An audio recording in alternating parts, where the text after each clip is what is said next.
1 week season. Guys, today on the DFS Lab, Hilow is going to look to fit in the elite running backs on this slate. I'm sure you can already have in mind who those are. He is going to show us how to do it in a plus EV way. Could not be more excited for today's show. With that, he is Hilow. I am Cheeseman, your host. This is the DFS Lab presented by 1 week season, where we look ahead to week 8. Obviously building a very early week lineup. It's only Tuesday, so the slate has just barely dropped, but couldn't be more excited to get into this with you guys. And if you would not mind subscribing to the channel, giving a like on the video, we would love that. And with that, Hilow, how you doing, man? What's up, man? It's the sick week for us, but we'll do what we can to get through this. I wanted to, I like you, I pulled up this slate and kind of looked at the state of the slate, as you will, here on Tuesday. And it's a very interesting setup in that, like, all the high-priced wide receivers are in middling to poor matchups. Nico Collins went down with an injury last night. And then we have, like, this is the first slate all season, I think, main slate, where we have all three of Jonathan Taylor, Christian McCaffrey, Bijan Robinson. It might have happened in week 1 too. I'd have to go check that. But it feels like it's been a long time since we've had, like, the three big dogs on the same slate. So I wanted just to see, like, I haven't built a roster. Let's just get on here and see if we can do something around those three. If not, I think there's some interesting options in the mid-range of player pricing at running back as well. I saw, who is it? Derrick Henry is priced at $6K against Chicago. Crazy. DeAndre Swift in that same game is priced at $5,900, and he has kind of had somewhat of an increased emphasis after their week 5 bye. He's an interesting option. So we'll just kind of piece it through and see. We'll start, like, with the big 3 running backs and go from there. And if we can't, like, we have some interesting fallback options. So I just want to get on and let's build a roster live here. Nothing awesome, premeditated. Yeah, sounds awesome. I'll jump into the spy here. And yeah, I mean, this is not only I'll mention, not only are the elite running backs on the slate, it feels like we finally have some of the big time quarterbacks. Like, I mean, especially if Lamar Jackson does return, but Josh Allen, I feel like I don't remember the last time he was on a main slate. It might have been more recently than my memory serves, but man, I mean, it just seems like we've just had to pick from not elite quarterbacks a lot. Like Baker Mayfield is a lot of times our elite QB we're looking at, it seems. Yeah. So it really is interesting, this slate. And I'm excited to see kind of how you want to dive in first here, or starting with the elite backs.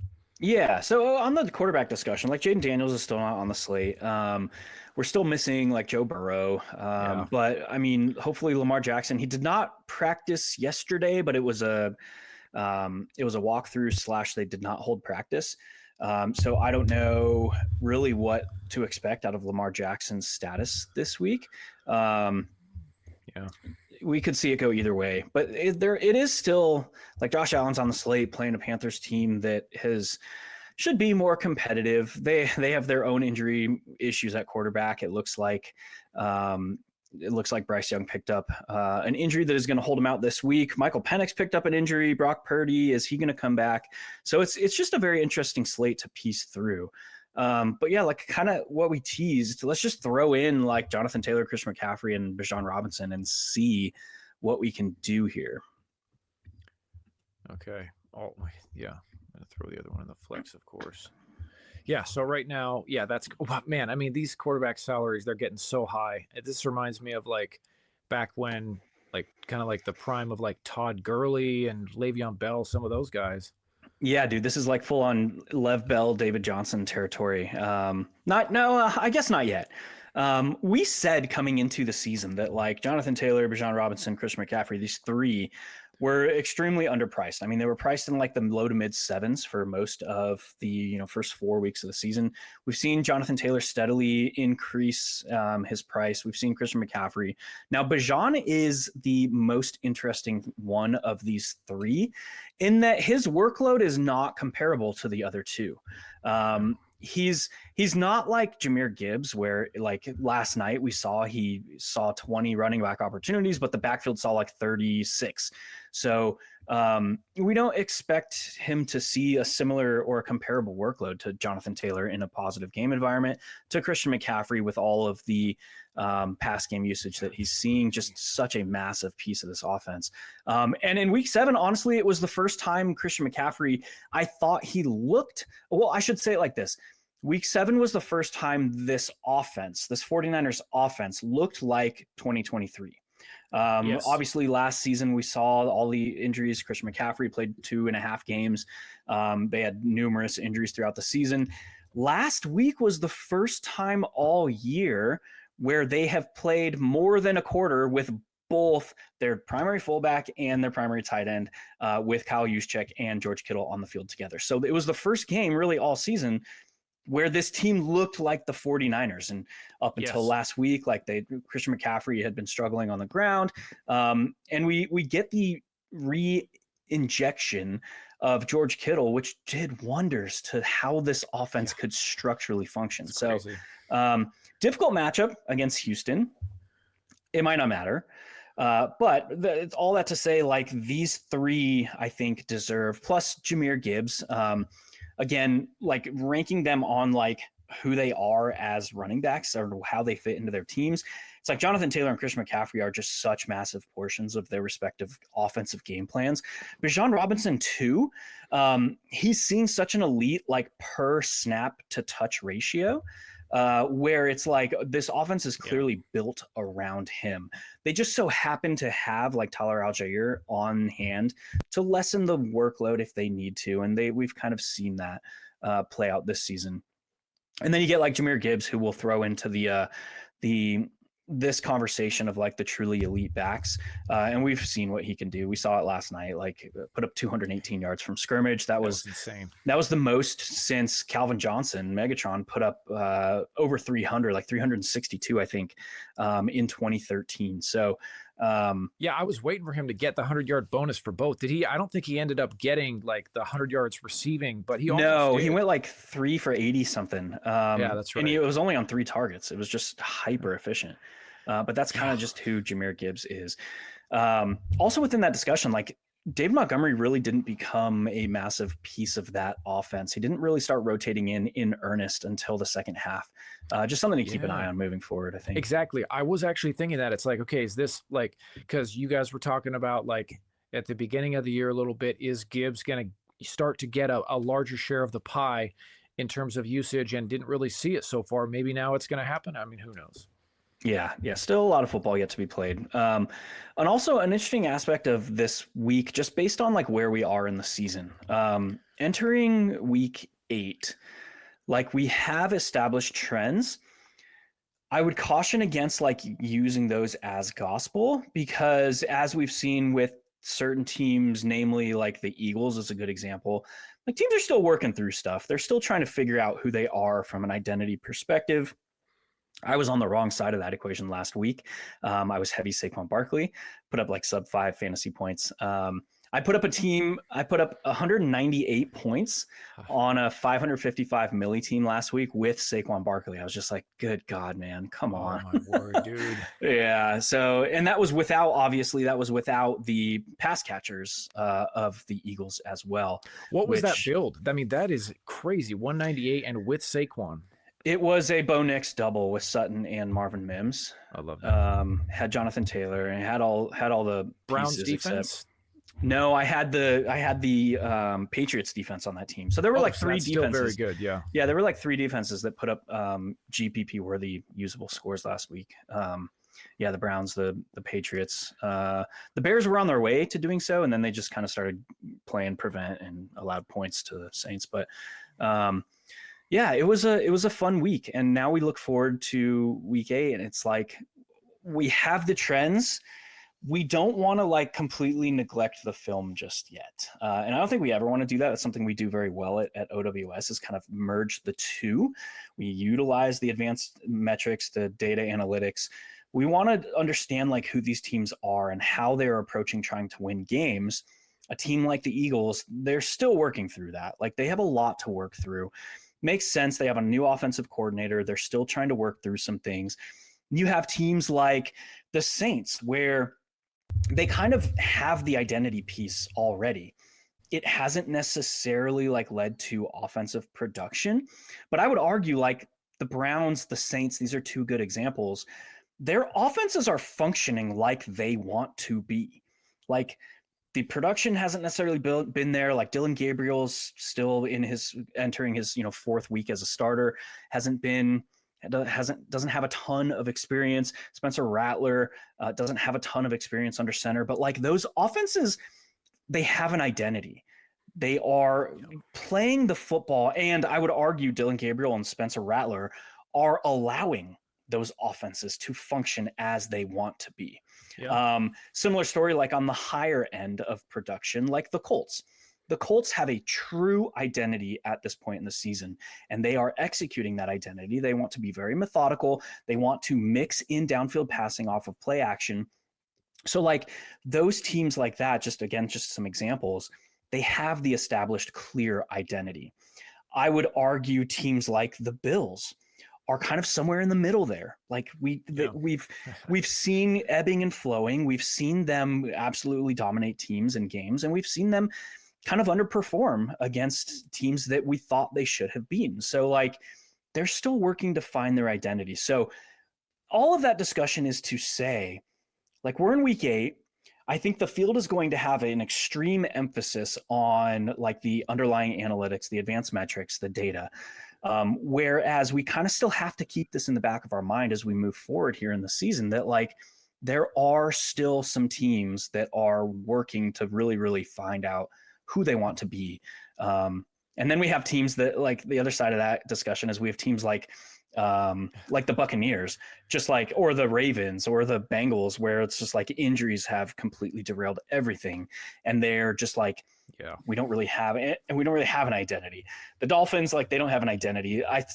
There was a quote from Mike McDaniel earlier this week. I think it came out on Monday, where he said, like, what is your expectation from the quarterback position moving forward? And his answer was startling to me. He said, and I quote, "My expectation is we don't have 10 interceptions." I was like, oh, okay, well, he's clearly fed up, doesn't want to be there. So like, there's no identity there. But just something to keep in mind from a macro perspective here as we push into the next month of the season. Oh, yeah, that's a great shot. It's interesting, too, that the teams you mentioned who are still figuring out are the teams with the elite quarterbacks like Jalen Hurts, Josh Allen. Not that it's indicative of anything, just kind of an interesting note more than anything, that those teams are still figuring it out. And then we have a team like the Packers. I'll just throw a side note there, where it's like, they are clearly executing their identity, but I don't know if that identity is who they're going to be at the end of the season. They continue to just let teams hang around in games. Like, that has been useful. They currently are at the top of the conference because their rankings are based on losses, and the Packers only have one. But there's like 6 teams in the NFC that are packed at 5-2 right now, and then the Packers are kind of alone at the top with only one loss, and already having had their bye. But like, this team, like we saw in their one loss against Cleveland, it was 3-0 at half. They were up 10-0, and they end up losing 13-3. They let the Cardinals hang around this past week. Jacoby Brissett was leading. That offense looked freaking good. Talk about identities. Like, Jacoby Brissett has given that Cardinals offense some functioning identity. They're layering in play action. They're doing things that they have not done over the last 2 seasons with Kyler Murray under center. I don't know if that's a Kyler issue. I don't know if that's the coaches not trusting in his preparation. An interesting quote that came out 3 weeks ago was yeah, I'm sorry. Jonathan Gannon was I'm sorry. We did not give Kyler the right play. And then at the end of the game, with the game on the line, and then there were the follow-on question was what about the audible? Did Kyler have the ability to audible out of that wrong play? And they're no. It's what? They have zero trust in Kyler. So I don't know, man. Just another fun team that I think their identity is shifted a little bit. Yeah, no, that's a great shout. It's just like you said, the field is going to really weight these advanced metrics. The projections are going to take those into consideration. And so there could be some hidden edges there where it's okay, this team, even though they're projecting this way, we know what they're still trying to do based off of film and whatnot. Yeah, 100%. So back to the task at hand. Let's try to see if we can build around these guys. We know we're going to need some mega value. Yeah. There's two players that stick out to me early in the week. One is Chimera DK for the Tennessee Titans. They just let go of Tyler Lockett. He requested a release and they granted it. So we should see Chimera DK kind of serve as the slot wide receiver. He's priced at like 3,400. You got to keep going. Yeah. I'm like, I don't even know how to spell his name. So yeah. So we also have the uncertainty with oh God, what's his name? Calvin Ridley. We don't know if he's going to play this week. Right. Missed last week. So Chimera DK, I think, just gives us an interesting salary relief. This is not necessarily a player we're overly excited about in single entry, and this being a single entry build, this might have to change, but we will kind of see if we can build around these running backs. The second value piece that really sticks out to me early in the week is a player that I used heavily last week, and he had 0 targets at half. And then with the quarterback change at halftime, he started being the emphasis on the offense that I thought he would be, and that's Mason Taylor. Yes. He gets another fantastic matchup. He goes from the offense or the defense allowing the second most fantasy points per game to the tight end position to the defense allowing the most fantasy points per game to opposing tight ends. So we'll go ahead and throw him in with the caveat that I think his upside is a little bit greater if Tyrod Taylor is under center. And Tyrod did not look great. He did not look good at all. He had around a 55% completion rate. He took some sacks. He had some turnovers. So it's like, I don't know where the Jets are going to go this week. Another team that has 0 identity through the first 7 weeks. We'll just pencil Mason Taylor in as a salary saver here and see what we can't build around it. We're still going to need a lot of value. I mean, we got $39.50 average remaining per player. So this probably isn't going to work from a projection standpoint. Like this, you're probably sacrificing too much EV to fit all 3 of these backs in. So what we'll do is we'll leave DK, we'll leave Mason Taylor in. We'll take out Christian McCaffrey. Okay. And we'll add one of those running backs that we talked about earlier. I think Derrick Henry makes a very interesting play this week. We'll enter Derrick Henry. Yeah, that definitely opens up more. Yeah, so we still need some salary. Let's go to defense. Quickly on Derrick Henry, I was going to ask. So, like, if Lamar is back, like the status of Lamar Jackson, how much does that affect at this early point for you, Derrick Henry? Everything. If Lamar Jackson is back, I think Derrick Henry is a very, very interesting play because of what Lamar Jackson's presence does to opposing defenses. It just gives them so much to account for. Without him and his dual threat ability on the field, defenses are just able to say, like, we're going to make you beat us through the air. And against Chicago, we want those secondary gaps in the second level exposed. Yeah. That's where Derrick Henry does his damage. So with Lamar Jackson back, gives the linebackers more to think about. They're going to likely be spread more. They're not going to be able to throw 2 or 3, depending on the formation, linebackers within the tackle box. Like, they're going to be spread out a little bit more to account for Lamar Jackson. And that's where we get those secondary gaps in the second level, which we're looking for to really spring Derrick Henry. So yeah, it's everything. I think an interesting pivot is just in that same game going to DeAndre Swift. If Lamar Jackson is out this week, we should see a boost in projection from Swift if Lamar Jackson is out.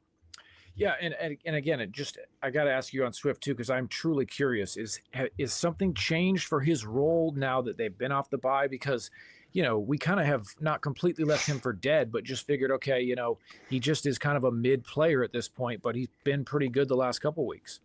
Role, not really. I mean, let me get his exact numbers, snap counts, opportunity counts. We look at his opportunity counts, and he is 20 last week, 17 the week before. Before their bye in week 4, he saw 20 opportunities, 17 the week before. So and then we'll look at the snap rate, and I believe it's comparable. Yeah, I mean, he played 56% of the snaps in week 6, 54% in week 7. Yeah. He was in the 81% in week 1, and then it dropped down to 57, 61, 66%. So the role in the offense, no. has not changed. What has changed after the Bears have had their week 5 bye is the structure of their offense. They have gotten away. They started the season being very, very conservative, trying to manage their quarterback situation. After their bye, we kind of get this feel that like, okay, we're trusting a little bit in Caleb Williams a little bit more. We're giving him more opportunities to really function in the offense that I think Ben Johnson wants. We didn't really see that the first 4 weeks of the season. It was a little bit more conservative until they were forced out of that. And I mean conservative from the sense of situational play calling tendencies. So like, we want this offense leaning into play action on early downs at a heavy rate. That's where those explosives are going to come from. We want this offense getting DeAndre Swift from simply running into a brick wall on early downs. We saw a lot of that first 4 weeks. Over the last 2 weeks, we've kind of seen more fluidity to this offense. So just something to keep in mind. I'm not like a DeAndre Swift truther. I have a lot in best ball because just I liked the situation of that backfield. But he's not one of the most talented backs in the league. He can function well if the structure of this offense is kind of more forward leaning, which is what we've seen over the last 2 weeks. So just a quick exploration down and dirty there. Yeah, no, that's great. Okay. So we got 4 spots left, including defense. I think did you want to look at defense? Yeah, let's go to defense. It's tough week for me to see paying down at defense, quite honestly. That's kind of the structure I look at. Like last week, I really liked the mid-range. I liked the Bears. I liked the Patriots, that mid-range. This week feels like a kind of pay up at defense type week. When you look at the mid-range, it's like the Broncos against Cowboys. We don't really want to be going there. The Texans against San Francisco, and then the 49ers in that same game. If I had, gun to head, I had to pick one of those units. It'd probably be San Francisco to exploit the poor offensive line of the Texans. But in the same vein, like that defense is very different without Fred Warner on the field. We saw aggression kind of take over. They called a very, very good defensive game plan. Robert Saleh did some wonders against the Falcons last week, but just Fred Warner is such a big part of that defense. He hides a lot of what I say are relative shortcomings from the front four. Without him there, I'm not overly excited. We're not really going to the Ravens at 2,800. They're way overpriced for their expectation. The Bengals against the Jets, they're one of the least aggressive defenses in the league. We want sacks, turnovers, pressure in the backfield. So this has the feel of like a pay up type week. Yeah. So we'll throw the Falcons in there against the Dolphins, who again, we were just talking about how they just have no identity. And we'll see what we can do. All right. Well, that's so far for those of you keeping pace on the pod. Jonathan Taylor, Bijan Robinson with DK, Mason Taylor, Derrick Henry, and the Falcons D right now. So quarterback and 2 receiver spots still to go. And yeah, man, quarterback. Yeah, the field, not a pay up spot here. The field is probably going to flock to Bo Nix after that eruption. I was heavy. I had 66% Bo Nix last week. I was all in, and through the first 3 quarters, I looked like a complete bumbling idiot, a buffoon. And then the fourth quarter was insane, dude. He accounts for 4 touchdowns. He rushes into. They come back, win the game. Even that last drive, it was like on the first pass attempt of their last drive, he was targeting Cortland Sutton. He overthrew Cortland Sutton, and it happens to land in the lap of Marvin Mims. It's just everything was happening. They were just crazy. It was nuts, dude. I was watching the Packers game, so I wasn't really watching that until the final drive, but that was right. Yeah, I did the same, and then I went back and watched. I was like, how did this happen, dude? Yeah. But that was a fun game, at least the fun fourth quarter. But after that, box score watchers are going to see 40 burger from Bo Nix. They're going to see a green 32 next to his name for matchup, and they're just going to jam him in. We'll try and do something different on this roster. Since we, I was going to say maybe we could do a Caleb Williams, but I don't really like any of the stacking partners. just based on the structure there currently. Dunze, DJ Moore, Luther Burden, just nothing really there. This is a very, very interesting slate. If you're paying up at running back, you're really, really boxed into something here. But let's see if we can make something work. What about what about Flacco for Cincinnati? I mean, obviously had a good game against the Steelers. Yeah, the problem is if you're playing Flacco, you must play. That's true. Jamar Chase. Yeah, that's the big issue there.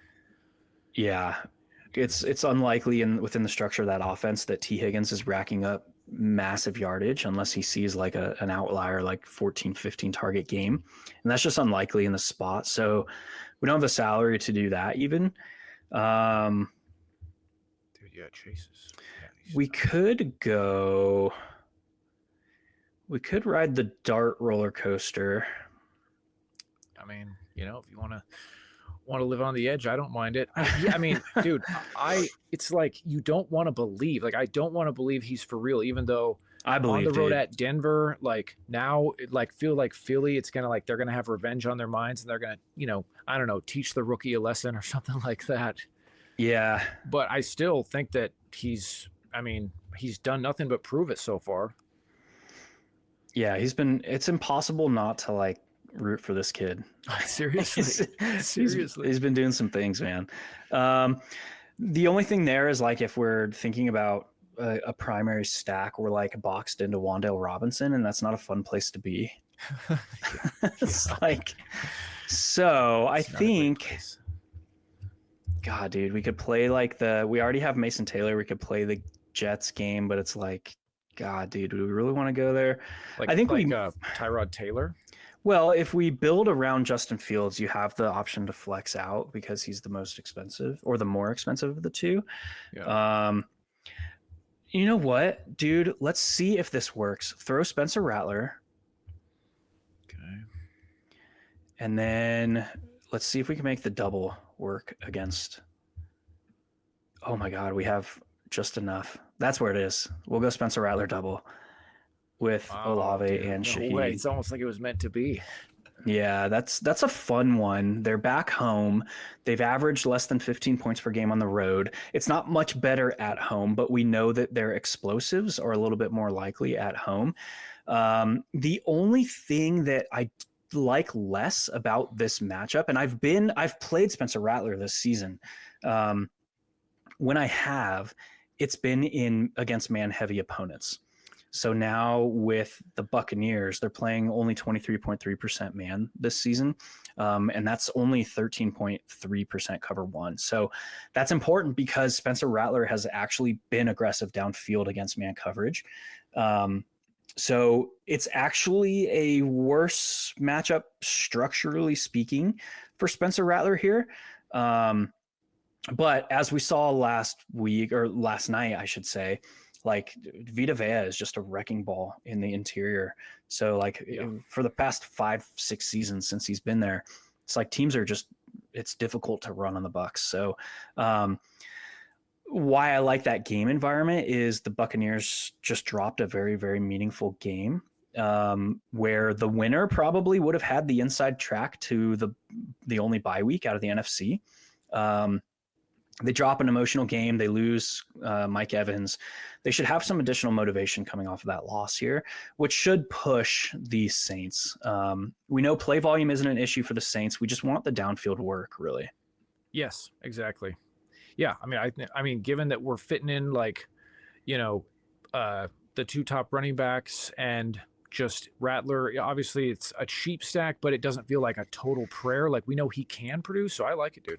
Yeah, and he also offers a little bit of flexibility within the structure of this roster. If we wanted to turn that into a game stack, we could look at Tez Johnson, scored in back-to-back weeks. We saw him be, over the last 2 weeks with Chris Godwin out, really be the third wide receiver. Now that's the second wide receiver with Mike Evans also out. And again, this is dependent on Chris Godwin's status, but I would expect him to miss another game here. I think the Buccaneers go on bye in week 9. Is that accurate? Let's see. I'm not sure how quick. Yeah, they go on bye in week 9. So I would expect Chris Godwin to potentially be held out here again. So now you're effectively down to Emeka Egbuka, Tez Johnson, Sterling Shepard in 3 wide sets with Cade Otton. And we've seen Sterling Shepard just kind of, we know who he is at this point. Tez Johnson, 7th round rookie, but he's been kind of balling out here. So if we want to, we can like get rid of Chimere Dike and we can throw Tez in this roster now that we have stacked up the Saints and turn this into like a game over stack. And we need salary. So now we don't really want to pull from the running backs we're building around. Well, we could pull from Derrick Henry. So let's see, are there any like backs in the 52 range that we want to? Let me check here. Okay. Not really. Pollard, Wan'Dale Robinson. No. So we'll just go with a hard no there. The only interesting, no, I'll say the only interesting one to me would be like Tyler Algier. If like the Falcons are just allowed to have 35, 38 rushing attempts, it's probably split like 22-16, something like that. Yeah, well, that's interesting for sure. But in a single entry that's not going to project well, it's probably not. It's probably accepting too much variance. So we can't go down at running back. We already have our stack. We're not going to go down at any of the wide receiver or the quarterback position. We can't really go down at tight end. So that effectively leaves only the defense. So now it's like.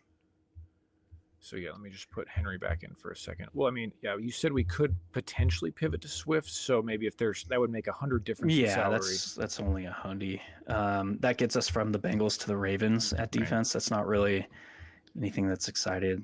Makes me excited.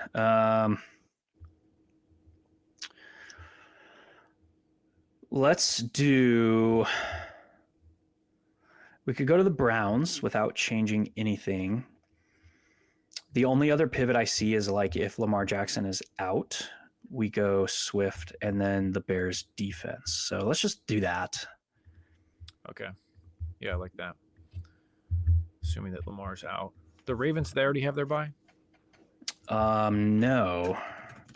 I think they're also a week 9. No, they were last week. They were this week, week 7. Okay. Yeah. So this is obvious. And again, perhaps value will open up later this week, but contingent on potentially if Lamar Jackson were out, then that Bears defense is something you would like. Yeah, exactly. And that would lead to Swift as well. Yeah, so awesome. We'll leave it at that. It's difficult to build with 2 of these high-priced running backs this week, so the field is probably not going to at a meaningful rate. We're probably going to see one of those 3, like one of Christian McCaffrey, one of Bijan Robinson, or Jonathan Taylor. Yes. In a lot of rosters, like those 3 are probably, I would expect to be between 15-20% each. Since we don't expect them to be played together because it's really hard, as we're proving here. And this is like 2nd, 3rd, 4th layer theoretical reasoning. We should expect like half of the rosters in play this week to have one of those 3 as a build around. So doing something different structurally, like playing 2 of them together, is interesting. It's hard to do. This is probably the best. I mean, we're doing this live, but this is the best bet, but our best swing at it right now. But I think that this roster, I don't know if I would be using this in single entry, and I'm usually okay embracing a little bit more variance. This roster is not going to project well. It's simply not. So probably more of an MME build. I would be okay maybe throwing this in a single entry. But I think your single entry sweet zone is going to be like maybe just one of those high price running backs. Love it. All right, guys, the final lineup we ended up on here, those of you keeping track on the pod, really the primary way we went with this was the high price backs of Jonathan Taylor and Bijan Robinson, and then a Spencer Rattler double stack with Olave Shaheed, bring back of Tez Johnson, and then Mason Taylor and DeAndre Swift and the Bears defense. Hilow, just really valuable discussion talking through just kind of, I feel like just the picture you gave of what the slate's probably going to look like in the big decision points is valuable. Appreciate it as always, man. Yeah, dude, that was fun. All right, guys, we'll see you throughout the week, and good luck this weekend.